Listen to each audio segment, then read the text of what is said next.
पहली जुलाई से एक देश एक टैक्स यानी कि गुड्स एंड सर्विसेज टैक्स लागू हो जाएगा। इसको लेकर सरकार ने चीजों की दरें तय कर ली हैं। इसके तहत दूध, नमक, ताजी सब्जियां, फल आदि को टैक्स फ्री रखा गया है और छूट के दायरे में घी को नहीं लाया गया है, जिसने योग गुरु बाबा रामदेव को खफा कर दिया है। और इसलिए बाबा रामदेव का कहना है कि घी का महंगा होना गोकशी को बढ़ावा देगा।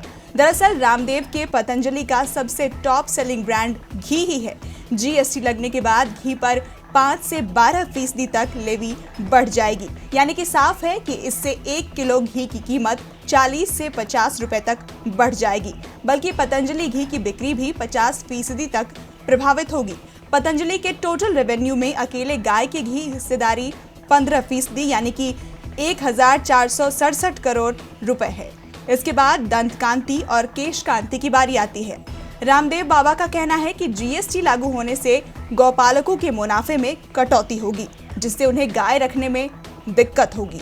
योग गुरु रामदेव ने कहा कि जब लाखों किसानों और गोपालकों की जीविका की बात है तो मुझे लगता है कि सरकार जरूर संज्ञान लेगी। हालांकि कुछ इंडस्ट्री एक्सपर्ट का मानना है कि जीएसटी की वजह से घी की खपत पर कोई खास असर नहीं पड़ेगा। तो अपनी कंपनी के टॉप ब्रांड घी की कीमतें बढ़ने से रामदेव को डर सता रहा है कि इससे घी की बिक्री कम हो जाएगी और इसी वजह से वो कह रहे हैं कि इससे गोकशी बढ़ेगी।